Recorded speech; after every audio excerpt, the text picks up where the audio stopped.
Despite what the S Superman shirt that I am currently wearing might suggest, it was a loss, unfortunately, a series loss for the San Diego Padres, losing the final game of this 3-game set 5-2 after a very poor start from Seth Lugo. Although, not all positives, don't need to go all negative, but man, let me tell you, this Padres offense is tough to watch. We're going to be talking about all that and more, guys. You know what you're listening to, so let's get started. You are Locked On Padres, your daily San Diego Padres podcast. Part of the Locked On Podcast Network, your team every day.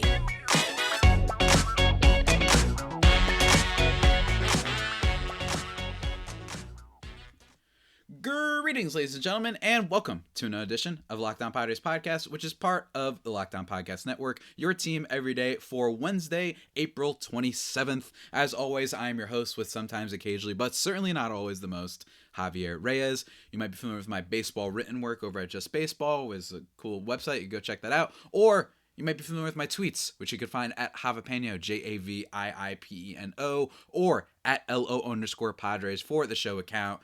You know, updates from the show and whatnot. Go follow both of those, especially if you like live tweets of the game, which is what I usually do over at Locked On Padres account at LO_Padres. And also check out Locked On Padres on YouTube, where you can see my Superman shirt. You can see the Tatis bobblehead. You can see Pac-Man for Michael Wacha.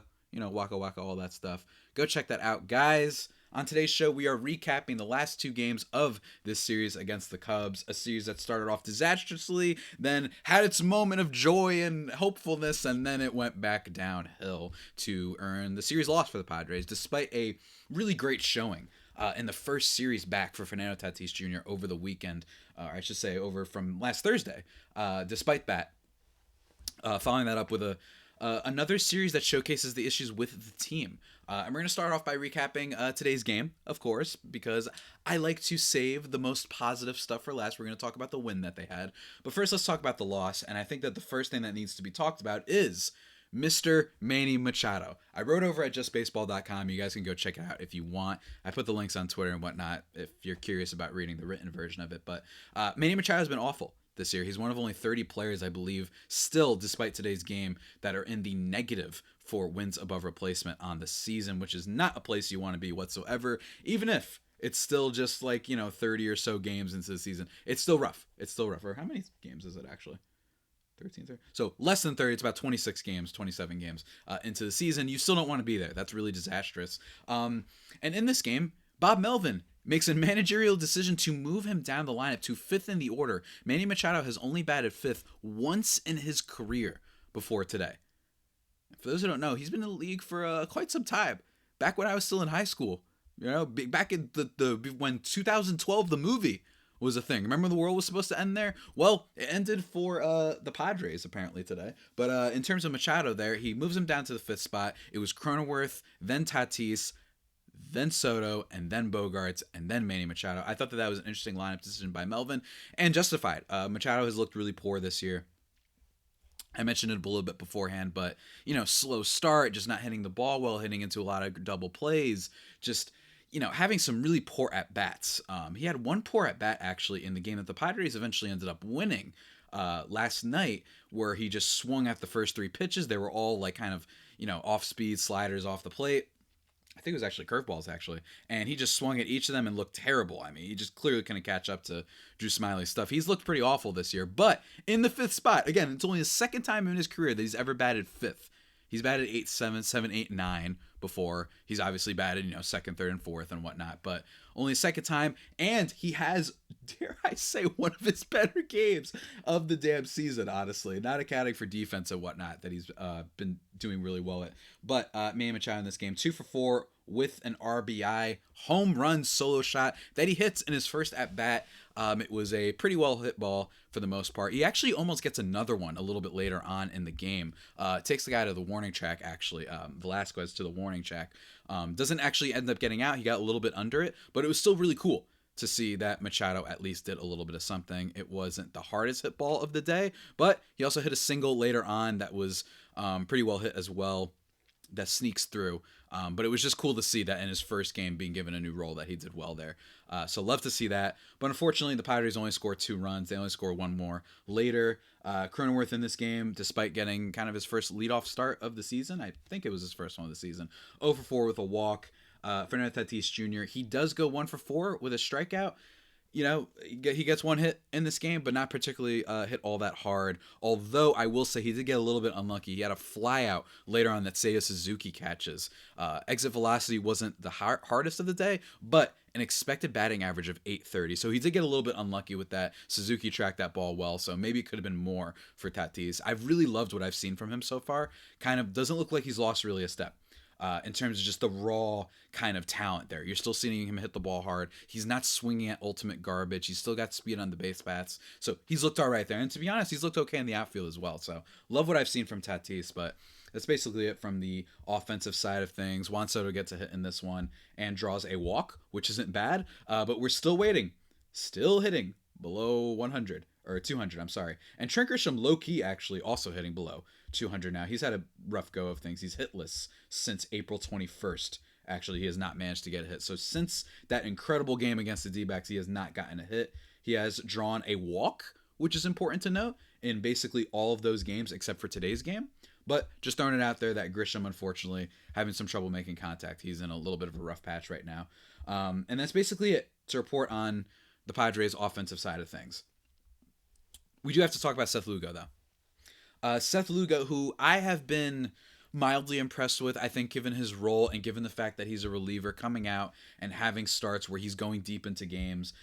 7 innings, 6 innings. He did get roughed up in the Milwaukee start, but 6 innings in the start after that against Arizona, in which he only gives up 2 runs and strikes out 6. Unfortunately, this game, 5 innings, 4 earned runs. Not the worst in the world. He didn't walk a batter, which was nice, but he gives up some absolute nukes, including 2. And I know you guys are probably waiting. Long-time listeners probably waiting before I brought this up. The ground ball gremlin did not hit a ground ball. He hits the farthest hit of the day, 414 feet.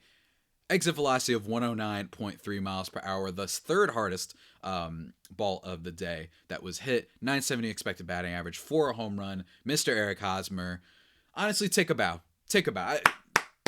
I mean, he deserves a clap against his former team hitting a home run. I did kind of enjoy, to be totally honest with you, the moments when Tatis got on base early on to start the game, his little bloop single, and then he hugged Hosmer at first base. Manny, said hi or whatever. They were joking around. Again, we don't have to get into this again, but I've never doubted that he's a great clubhouse guy. I've never doubted that whatsoever.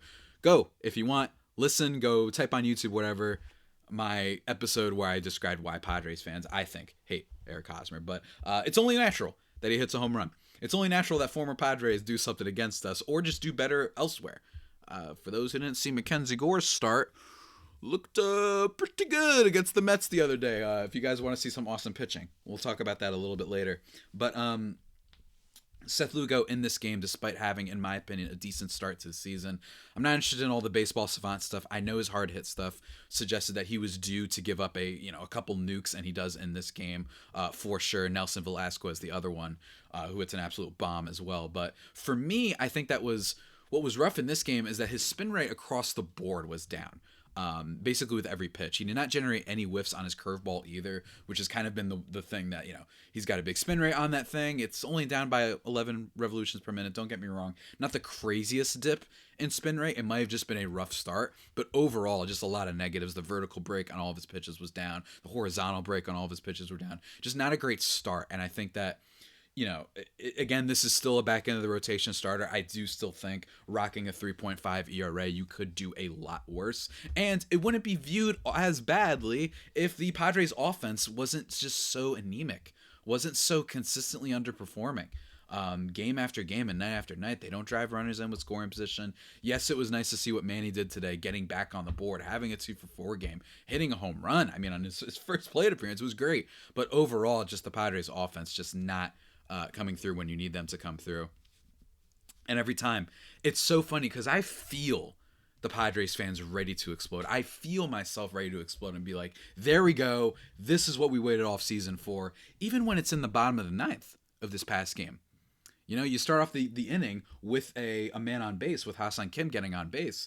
And then Nelson Cruz pinch hits for Brett Sullivan, the backup catcher, and he immediately grounds into a double play. It's just every time this team seems like, there it is, there's the offense, it's awakening, then they just put up a bunch of stinkers. You saw that against the Braves 3 weeks ago, when on Sunday Night Baseball, Nelson Cruz had like 9 RBIs. Then what happens? Absolute stinkers after that, right? And then they're miserable. They have that Brewers series after the Mets series where they, they have the, when did they, wasn't it the Brewers that they only put up? Yeah, then they have that 4-game set against the Brewers when they put up 3 runs, 2 runs, and then 10, which was a good game for them, and then 0, and then Atlanta. Atlanta was a series in which they were disastrous. My apologies, guys.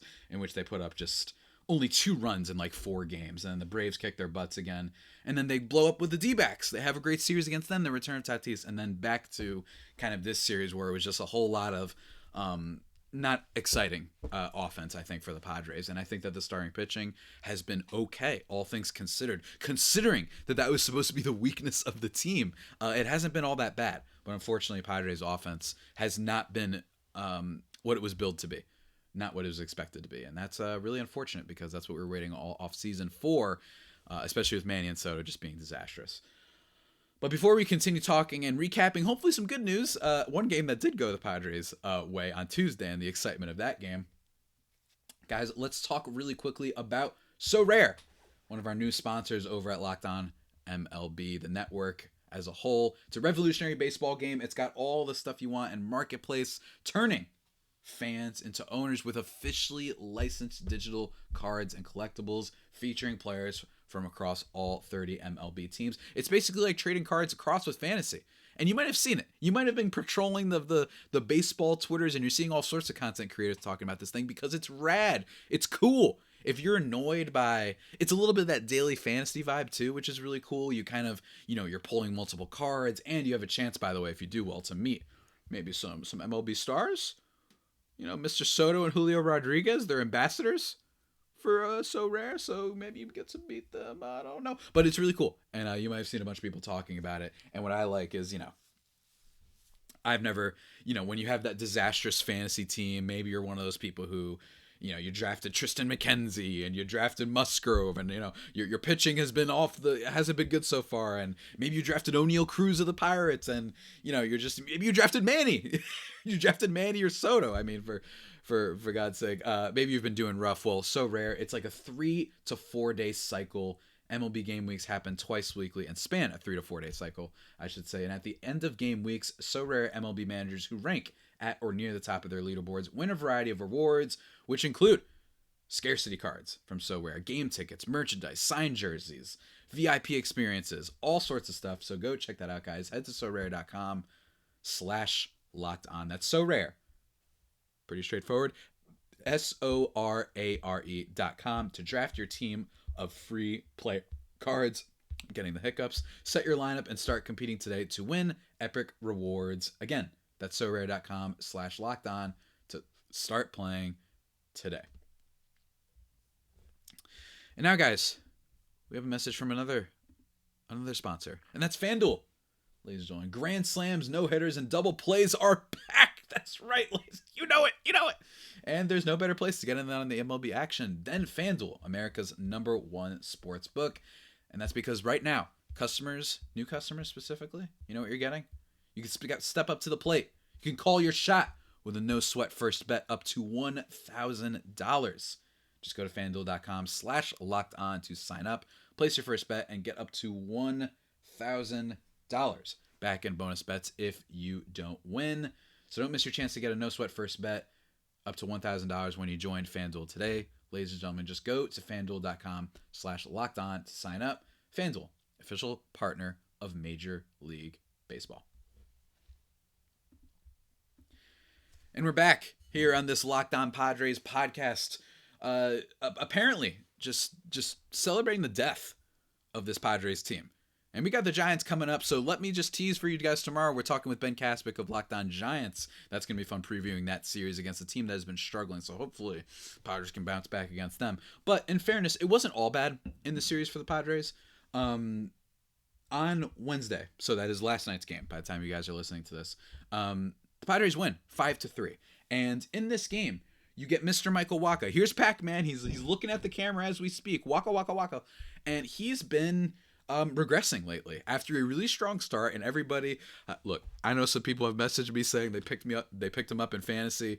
You should have messaged me beforehand, man. I told you this guy is just not that incredible of a starter. He's gonna flash great stuff, but overall on the season has not been that effective because he's gotten absolutely torched. The expected stats are raging back at Michael Wacha with a vengeance right now. His last 3 starts, April 15th against Milwaukee, he goes 4 1/3, giving up 11 hits and 7 earned runs against the Brewers. Against the Diamondbacks, he gave up 5 earned runs, which was slightly better, but also 10 hits. And in this game against the Cubs, 5 innings, 3 earned runs on 4 hits. So thankfully, he didn't give up, double-digit hits this time, but he just didn't look at all that great. When Waka's off, he's off. And I said this in the offseason that before they signed him, my thing was, yes, obviously, I'd rather have a more major league proven guy just because I didn't know what was going on with Weathers. I didn't know what was going on with the farm system, especially since they traded Mackenzie Gore. I didn't know exactly what they were doing. So I was like, yeah, of course. Like, let's go give this guy a contract. It's fine. But I do think that last year's Wacha isn't what you should be expecting whatsoever.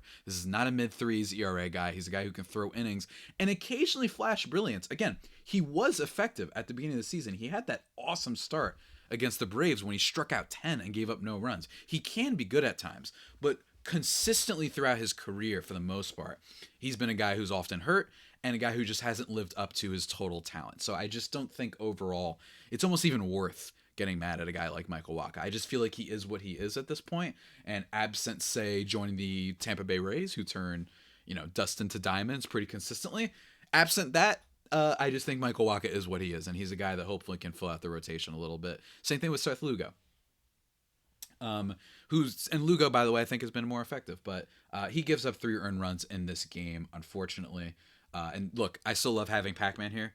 It's an excuse to have my Pac-Man guy here for the Wacha thing, but not great for the Padres. And for the Cubs, Drew Smyly, again, I mentioned how he made Machado look absolutely silly in his first at-bat. He was pretty effective in this game. He's a guy who's been that weird pitcher that everyone's been waiting because he's had the talent for so long. But he's a decent starter. Whip under 1 this year, actually, too. So he only gives up 2 earned runs in this game for the Cubs. And it starts in the beginning with Mr. Jakob Cronenworth, who has been hitting a lot better lately, I will add. He hits a triple in this game, allowing Nelson Cruz and Xander Bogaerts to score, which was rad.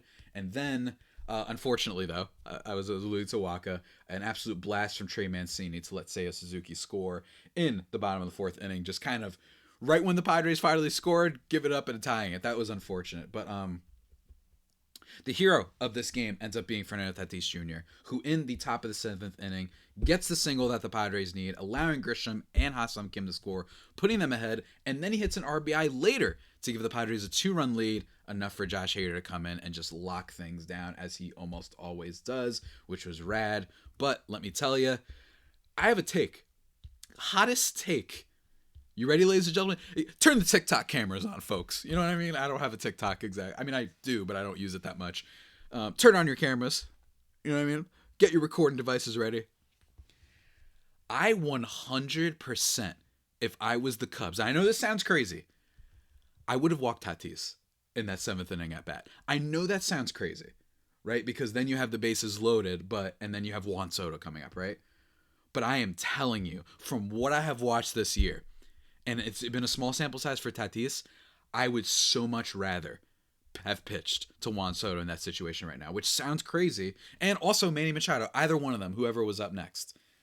And guess what ends up happening? Soto grounds out, and then Manny Machado flies out after this. I would have walked Tatis, especially because it opens up the possibility for a double play ball. I would have done that. I actually really think that would have been an inspired and very risky. It's just rare that you kind of walk to get the bases loaded, but I would have done that. I just think Tatis looks better at the plate. He's making better contact, and Machado is kind of just being a little bit impatient and swinging at the first pitch too often, which I talked about in my article for Just Baseball, on top of just swinging at balls outside the zone these past couple years more, which is understandable. I think the offense fell a lot on his shoulders, so he got more aggressive at the plate, and it paid dividends last season. But also last season, he swung at the first pitch a lot. And if you're going to be swinging at the pitch that much, you have a high average, and you have a high BABIP, batting average on balls in play, and you're not a speedy player like Machado isn't, I thought that there might be some regression, and that's what's happened, I think, this year. And he's been a little bit too pressing at the plate, I think, Machado.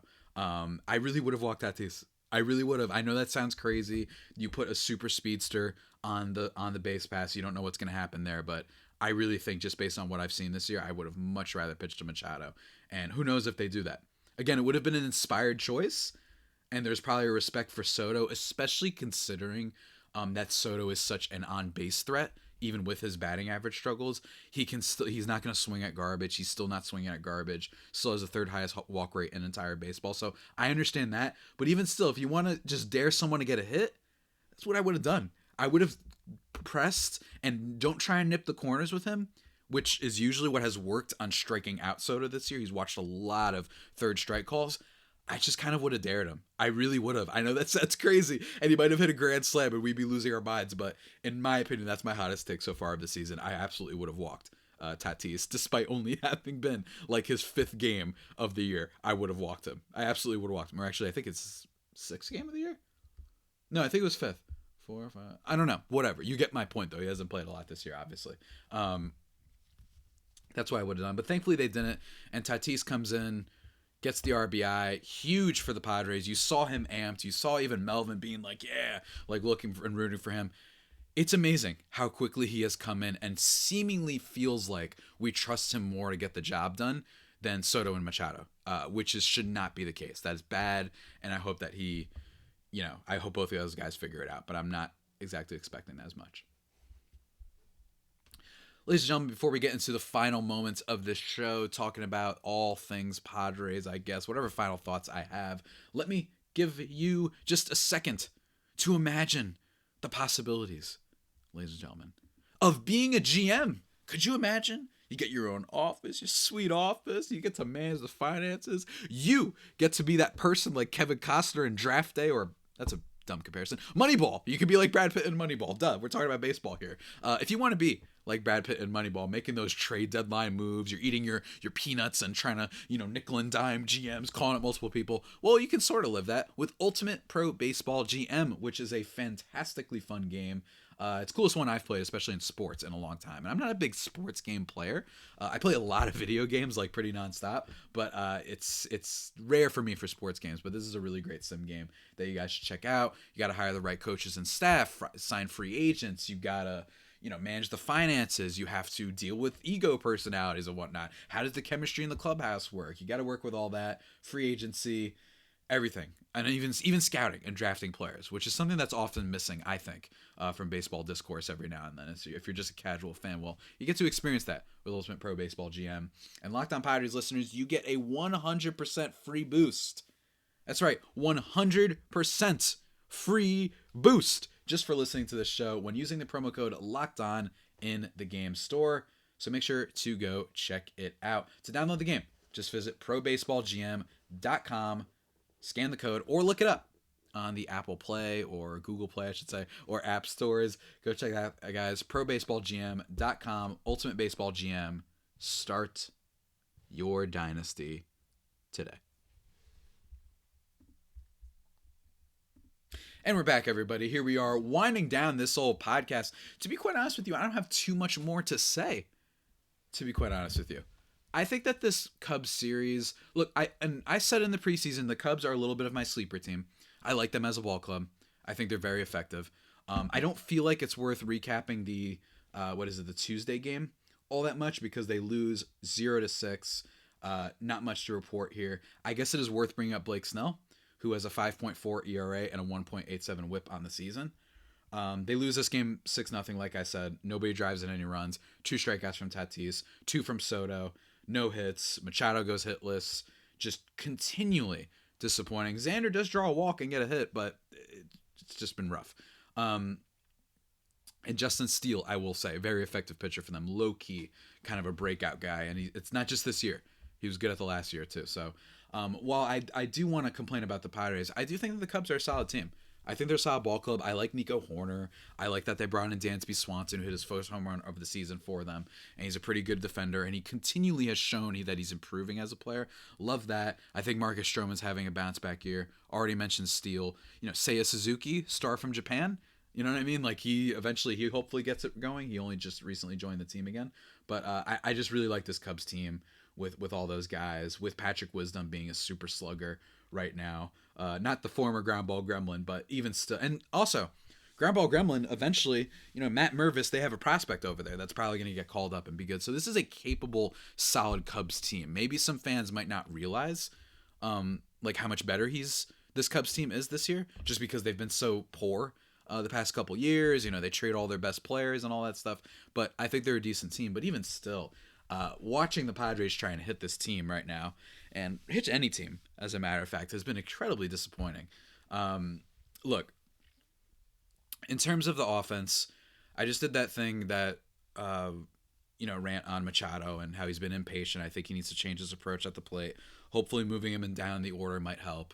But I think for me, the Juan Soto thing really is it's a great example for why you cannot only look at the baseball savant kind of what's it called, like the stat page, because if you look at that, he's 87th in average exit velocity, he's 87th percentile in max exit velocity, 96th percentile in hard hit rate, his expected slugging is in the 74th percentile, his expected weighted on base is in the 8th percentile. His barrel rate is 85th percentile. His walk rate is in the 98th percentile. And his chase rate is in 94th percentile. He's been great.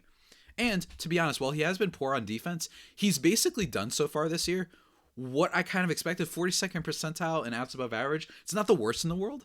You know what I mean? Like, he's been a lot better as a defender. Like, at least in the way he's not, a turnstile, I think, as a defender so far this year, which is, hey, look, if the offense was what Juan Soto has historically did, which is a 280 batting average, 400 on base, which is obscene, and then slugging like 490 or even 500 sometimes, then this would be huge. That he's at least gotten a little bit, he's cleaned up the defense just a little bit, and that he's, tuned his reaction times a little bit better in the outfield, being just a little bit more activated in that respect. But he's been so poor with the offense this year. The amount of times that he's just watched balls go in there for strike three, even if they're close strike calls, you can't be letting those balls pass by, man. You can't be relying only on your walk rate. He's striking out way too much, and he doesn't do that. And it's so frustrating. Guys, oh my God. Aside from this year, the past 3 seasons, his strikeout rate was only 14%. 14.5, 14.2, and 14.3 respectively the past 3 years. And his walk rate was higher by about 6% each of those years. And with the Padres, it's the highest strikeout rate of his career, 25.9%, and his walk rate is low, it's lower, but it's only like a little bit lower, 19.6%. Usually it's around 20. But it's just really rough watching him. They say it could be, the pitch clock, that might be a thing. But so far this year, he's not killing four-seam fastballs. Last year, his run value on that was plus 18 against four-seam fastballs. He crushes fastballs. It's not like he always crushes off-speed stuff, but if you try and throw off-speed stuff, he's not going to swing at it. That's what was always so great about Soto. That, yeah, okay, maybe he might not take your curveballs that are outside on the plate, like for an opposite field hit necessarily, but it wouldn't matter because it would be so hard. You can't locate those pitches because you're so afraid that he's going to hit anything that's not an off-speed pitch into the seats. And he just hasn't done that. He's not hitting well platoon-wise. He's hitting a lot more infield fly balls. He's got a 676 OPS right now. 339 OBP is good, considering how low his batting average is. But he's been a freaking nightmare. And it is so frustrating because this is a team, and I don't care about what a player is getting paid or what might get paid. I don't care about that. I don't care that he bet on himself and wants to get paid more. Good for him, whatever. For me, it's just so frustrating that this isn't Adam Frazier. This isn't Eric Hosmer. This isn't Mike Clevenger. This isn't Brandon Drury. This isn't Josh Bell. This isn't, heck, even guys that turned out well, like a Joe Musgrove, whatever. This was as guaranteed based on what we had seen, based on every smart person that I talked to, every Fangraphs article I read. Fangraphs, by the way, keep in mind, highest projections for any player this year was Juan Soto. He was the projected favorite for MVP for Fangraphs and by FanDuel. He had the best odds to win MVP this year. He was as slam dunk of a guy to trade for as I have ever seen, at least while covering the Padres. In terms of slam dunk that I've ever been alive for, I don't know, like A-Rod when the Yankees traded for him, something, or when the Rangers signed him, guys like that, you know what I mean? Like, and maybe even Pujols, some would say. Although Pujols was getting older. That's the other thing. I just mentioned Pujols. Okay, you guys might say, oh, well, this isn't the only time a guy has fallen off, but he's like 22 years old. Not really. He's actually, to be specific, I think he's 24. He's 24 years old, but you get my point. This should not be happening, and that's what's so frustrating about this. And you look around, and you're seeing guys that are just being more productive all across the board. James Outman of the Dodgers is about to win Rookie of the Year, and he's doing what Juan Soto should be doing. And that's it's just, I think Juan Soto, and I know I've been doing like the hot take thing a lot today, but Juan Soto has been, for me, one of the most frustrating players I've covered on this team. Hosmer was frustrating too, but everyone knew Hosmer wasn't very good. With Soto, and part of me wants to take a victory lap, but I can't because he should get better. It just doesn't make any sense how bad he's been. And I'm going to start reading up and seeing if anyone else has some better data for me that maybe explains this, but it's almost more frustrating just because, like, there's all these guys breaking out, man, and you trade your entire farm, and I don't want to do the victory lap, and don't get me wrong, maybe part of me, the obnoxious, punk side of me, might go over and just brag about how I was right. I wasn't right. I was just saying last season that I just didn't think that this was a move that they had to make. I was super amped about it. It was awesome, and I thought he was going to be a great player. But I didn't think they had to do it. And I'm bringing that up just because Mackenzie Gore looked awesome against the Mets. And you know who I'd rather have right now than Seth Lugo and Michael Wacha? And I would have said this I would have said this after those two great starts from Lugo too. I'd rather have Mackenzie Gore. I really would. Oh, well, Javi, he looked, he started off great, but then he fell apart. Yeah, and then he was out with an injury. So I tend to believe that if you're going to pitch poorly and then you're out with an injury, that's probably responsible for why you were struggling a little bit. And Mackenzie Gore did that against one of the best lineups in the game, and especially in the National League, in the Mets. He absolutely sliced and diced them up. He only gave up one run. The Nationals won that game, which was awesome. 6 strong innings, only 4 hits. He strikes out 10. He's got a 3 ERA on the season. He's got to watch some of his walk rate stuff, but wouldn't you rather have a controllable young guy than Wacha and Seth Lugo? Now, I'm not saying I take Mackenzie Gore over him, but I'm saying that's not all they gave up. They gave up Suzuna, who I don't know if that guy's going to be good, whatever, Dominican prospect that no one's basically seeing anything from for the most part. But you give up Robert Hassel, who might be a solid contributor. You give up James Wood, who is a consensus top 5 prospect in baseball. And then you give up Gore, and then you give up CJ Abrams, who I know hasn't been super productive so far. In fact, in terms of offense, I don't think he's been very good at all for the Nationals, but he's a baby. I don't mean that in a negative way. I know he hasn't been a good offensive player. I know he looks rough right now. But still, the fact that at 22 years old he's been called up speaks highly of how teams feel about him. It says a lot about him and whatnot. So, granted, he's been bad, but he was ready to go. And now, forget the players and the quality of the players they gave up. Now, look at just overall keeping all those players. What if you knew they were signing Bogarts? Do you still want to make that trade for Soto? Because then, ladies and gentlemen, let's theoretically say this. You have Xander, you have Tatis, you have Manny. Maybe you still do the Carpenter stuff. You have Jacob. Grisham hopefully is going to keep up this bounce back he's having. You could still trade James Wood. I'm not saying you can't, but you didn't have to trade all of those assets. You didn't have to put all of your breads into one basket. I'm all for trading the prospects, but you traded all of them to the point where you have no ammo. So if the Padres find themselves stuck with Soto, and he's going to keep doing this, which is a guy who's hit under 220 in the 80-plus games that he's been with the Padres, he's had a great on-base percentage, but he hasn't been slugging the ball. His on-base has been higher than the slugging percentage for a 280 lifetime hitter. 280 lifetime hitter. If all you get is 2 years because you're watching what he's doing right now and you don't want to extend him long term, it's a pretty big disaster for the Padres to give up all those assets that might have been used elsewhere or even used on the team. Like in the case of Gore, maybe you keep him, maybe you trade Abrams for something, maybe you trade just James Wood for something. I don't know. But that's how these things go. And that's why I'm so nervous about where the Padres are in with him. And that's why he's been so frustrating. It was as big of a slam dunk as you could find. And just, here come the Dodgers. James Outman, he's great. Juan Soto nowhere to be found. I'm just watching him look at strike three, watch him swing through pitches, hitting ground outs, hitting into double plays. It's just so frustrating. And I imagine that I speak for a lot of other Padres fans and listeners and viewers as well. That this isn't like those other guys they've traded for.